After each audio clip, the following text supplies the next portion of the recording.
Drage Slovenke in Slovenci, spoštovane državljanke in državljani.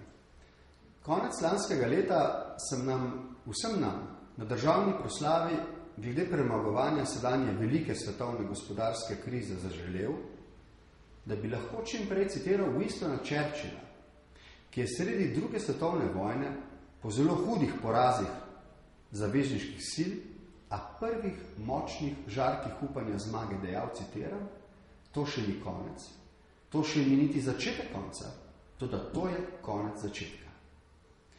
Danes, leto dni kasneje, imam razloge, da ponosno sporočim. Gospodarske krize še ni konec, to še ni niti začetek njenega konca, toda to je zagotovo konec njenega začetka.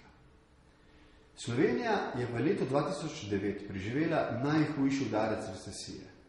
V letu 2010, ki mineva, pa je začela s počasnim, a gotovim gospodarskim ukrepanjem. V teh 2 letih krize smo za ukrepi socialne politike obdržali dovolj veliko stopnjo socialne povezanosti družbe.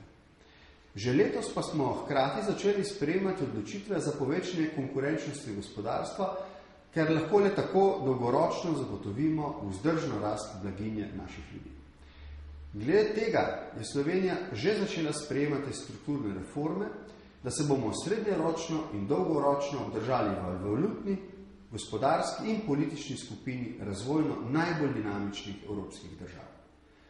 Mnogi ukrepi, ki bodo zmanjševali strošek delovne sile, dinamizirali trg dela, zmanjševali strošek države, zagotovili vzdržnost pokojninske in zdravstvene blagajne, so nepopularni.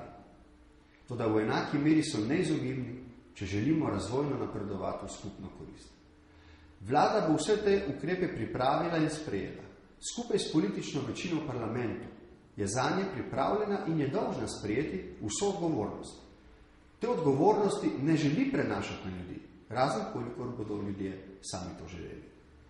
V vsakem primeru pa na predvečer prelomnega in morda prebojnega leta 2011 rečem, kot predsednik vlade in kot oče. Tako kot si bomo postlali, tako bodo naši otroci spali. Prihodnje leto je prav lahko tudi, kot sem rekel, prebojno leto. Kolikor je to odvisno od nas samih, nam želim razuma in poguma, pa tudi drobec več medsebojnega zaupanja in spodbujanja. Vse dobro vam želim.